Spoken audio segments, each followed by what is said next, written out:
படிக்கிறான், அப்புறம் ஒரு கல்யாணம் பண்றான், ஒரு கணவனா மாறுறான். கணவனா மாறின உடனே அவன் பொறுப்பா வேலைக்கு போறான்ல, அதுதான் முதல்ல காட்டுற அன்பு. அவன் பொறுப்பாக மாறுவதுதான் முதல் அன்பு.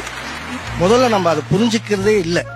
அப்புறம் நம்ம என்ன பண்றோம், திரும்ப திரும்ப எதிர்பார்ப்புகளிலேயே இருக்கிறோம்.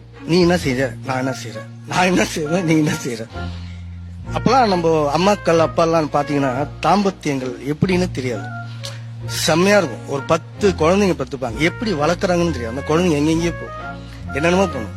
திடீர்னு அப்பா உட்காருவாரு, சாப்பிடும் போது எங்கேயோ சுரண்டிட்டு ஒரு ஈரல் எடுத்து வைக்கும். ஐயோ சாப்பிடு, உடம்பே உனக்கு ரொம்ப இதுவா போச்சு, சாப்பிடுன்னு சொல்லுவோம் அந்த அம்மா. அது காதல், அது அழகான அன்பு. இந்த ரெண்டுத்தையுமே நம்ம எங்க தெரியுமா மிஸ் பண்ணிட்டு இருக்கோம்.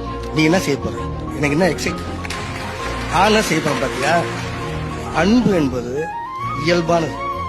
இயல்பான அன்பு என்பது எதையும் எதிர்பார்க்காது, எதையுமே எதிர்பார்க்க. நீ என்ன வேணா செய், நீ என்னோட ஹஸ்பண்ட், நான் என்ன வேணா செய்யறேன், உன்னோட ஒய்ஃப். சிம்பிள் தான். அவன் மெடிக்கல் வாங்குறான், அழுவலன்றதுனால அவன் எனக்கு அன்பு இல்லை. நான் இது இப்ப ரியாக்ட் பண்றதுன்றதே இப்ப பிரச்சனையாயிடுது. அன்புனா நான் உட்காந்துக்கிட்டு முட்டி போட்டு ரோஜாவை கொடுத்து ஐ லவ் யூன்னு சொல்றது எவ்வளவு பெரிய காமெடி.